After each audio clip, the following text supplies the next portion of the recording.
कुरुक्षेत्रावरील प्रेतांच्या राशीतून फिरणारी हस्तिनापूरची प्रजा. काही जण आपल्या आप्तेष्टांचे मृतदेह शोधून त्यांचे अंतिम क्रियाकर्म करता यावे म्हणून त्यांच्या प्रेतांचे शोध घेणारे, तर काही जण प्रेतांच्या देहावरील आयुध शस्त्र लुटून घेण्यासाठी आलेले असलेच तर दागदागिने अलंकार यांची लूट करण्यासाठी त्या प्रेतांच्या गर्दीमधून फिरणारे. आणि त्यातच दोन राजस्त्रिया, एक गांधारी दुर्योधनाचा मृतदेह शोधणारी आणि दुसरी कुंती कर्णाचा मृतदेह शोधणारी.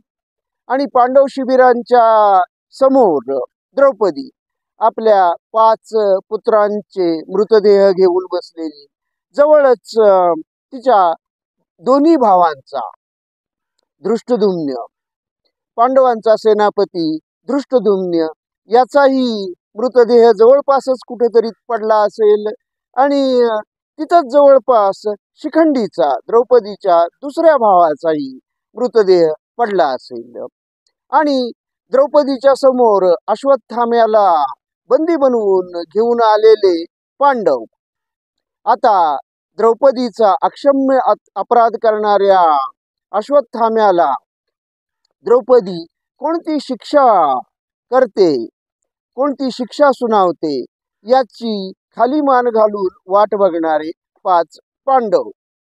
कुरुक्षेत्रावरील युद्धाचं हे 19व्या दिवशीचं चित्र आहे.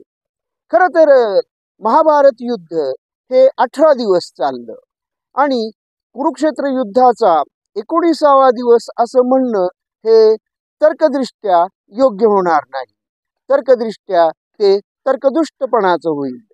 पण कुरुक्षेत्र युद्धाचा 18 दिवस चाललेल्या या युद्धाचा त्यानंतरचा उजाडलेला 19वा दिवस हा खूपच घडामोडींनी भरलेला होता. या दिवशी द्रौपदीचा विलाप आहे. तिची 5ही मुलं मारली गेली होती आणि तिचे भाऊ धृष्टद्युम्न आणि शिखंडी हा सुद्धा मारला गेला होता 18व्या दिवशीच्या रात्री. आणि त्यानंतर पांडव शिबिर जाळली गेली होती. आणि या द्रौपदीच्या विलापानंतर अश्वत्थाम्याला मिळालेला शाप सुद्धा आहे. आणि अश्वत्थाम्याने केलेला अत्यंत नीच असा प्रयत्न, त्यानं उत्तरेच्या गर्भावर ब्रह्मास्त्र सोडलं होतं आणि उत्तरेच्या गर्भामध्येच परीक्षिताला, जन्मलेल्या परीक्षिताला मारण्याचा आणि पांडवांचा निर्वंश करण्याचा प्रयत्न केलेला होता. श्रीकृष्णाच्या हस्तक्षेपामुळं आणि त्याच्याच वरदानामुळं हा परीक्षित ज्याचा गर्भामध्येच, उत्तरेच्या गर्भामध्येच मृत्यू झालेला होता, त्या परीक्षिताला श्रीकृष्णानं जीवदान दिलं हे खरं, पांडवांचा निर्वंश झाला नाही. पण तरी सुद्धा अत्यंत भीषण अशा युद्धाचा हा शेवटचा 19वा दिवस खूप घडामोडींनी असाच भरलेला होता. आणि ही युगांताची चाहूल होती. आणि आजपर्यंत 18 दिवस जे युद्ध चाललं होतं, त्या युद्धामध्ये युद्ध सुरू असताना युद्धाची दाहकता कुणालाच समजली नव्हती. पण युद्ध संपल्यानंतर 19व्या दिवशी हे युद्धाचं चित्र, भयानक असं चित्र, भीषण असा संहार हा सगळ्यांच्याच लक्षात आला असेल. सगळ्यांनाच याची जाणीव झाली असेल या भीषण संहाराची. आणि सगळ्यांनाच, जे जिवंत राहिलेले होते त्यांना, जे जिवंत राहिलेले पांडव होते आणि श्रीकृष्ण होता आणि हस्तिनापूरचे उरले शिरलेले नागरिक होते, जी प्रजा होती, त्यांच्या लक्षात ही गोष्ट आली असेल आणि युद्धाची निरर्थकताही त्यांच्या लक्षात आली असेल. त्यांना समजून चुकलं असेल की युद्ध किती निरर्थक होतं आणि या युद्धामधून काहीच फारसं साध्य झालं नाही. आणि त्यानंतर श्रीकृष्णाला मिळालेला शाप, गांधारीचा शाप सुद्धा 19व्या दिवशीचा आहे. गांधारीनं श्रीकृष्णाला शाप दिला की तुझा वंश सुद्धा असाच यादवी युद्धामध्ये, म्हणजे आपापसामध्ये युद्ध करून त्या तुझ्या वंशाचा सुद्धा अंत होईल. म्हणजे कुणीच या भीषणतेमधून सुटलं नव्हतं. श्रीकृष्णही सुटला नाही, पांडवही सुटले नाहीत, आणखी कौरवही सुटले नाहीत.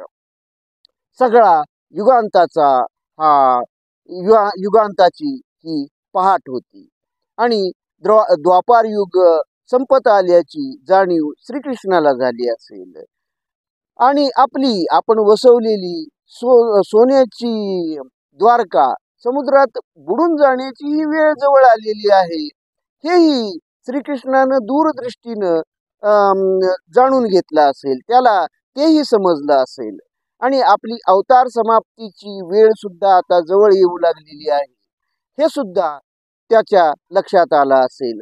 ही कलियुगाची पहाट होती आणि युगांताची चाहूल होती. द्वापार युगाच्या अंतिम संध्याकाळची ही एक झलक होती आणि ही जाणीव श्रीकृष्णाला झाली असेल. पांडवांना ती किती झाली असेल हे माहीत नाही, पण श्रीकृष्णाला हे निश्चितच समजलं असेल. 18 दिवस युद्ध झालं आणि 18 दिवस युद्ध झाल्यानंतर पांडव जिंकले, कौरव हरले, दुर्योधनाचा अंत झाला. पण त्यानंतर त्या रात्रीच अश्वत्थामा, कृपाचार्य आणि कृतवर्मा यांनी पांडवांची त्या रात्रीच अंधारामध्ये शिबिर जाळली आणि द्रौपदीच्या 5 मुलांचा वध केला. पांडव समजून अश्वत्थाम्यानं द्रौपदीच्या पुत्रांना मारलं आणि धृष्टद्युम्नाला गुदमरून मारलं आणि शिखंडीला सुद्धा मारून टाकलं. शिखंडीचा सुद्धा अश्वत्थाम्यानं वध केला. अशा प्रकारे अश्वत्थाम्यानं सूड तर घेतला, पण दुसऱ्या दिवशीच त्याला पांडवांनी बंदी बनवलं आणि मग त्याला अशा बंदी बनवलेल्या अश्वत्थाम्याला जेव्हा द्रौपदी पुढे उभं करण्यात आलं, तेव्हा द्रौपदीनं त्याच्या कपाळावरील देवदत्त मणी काढून घेण्यास श्रीकृष्णाला सांगितलं आणि त्याच्या कपाळावर भळभळती जखम ठेवली आणि त्याला कलियुगाच्या अंतापर्यंत भटकत फिरण्याचा शाप सुद्धा मिळाला. आणि हे सगळं घडल्यानंतर आता श्रीकृष्णासमोर द्वारकेला परतणं, आणखीन द्वारकावासियांना काही समजावून सांगता आलं तर समजावून सांगण्याचा प्रयत्न करणं, एवढंच शिल्लक राहिलेलं होतं. पण त्याला हे निश्चितच जाणवलं असेल की हे सगळं आता संपत आलेलं आहे, द्वापार युग संपत आलेलं आहे.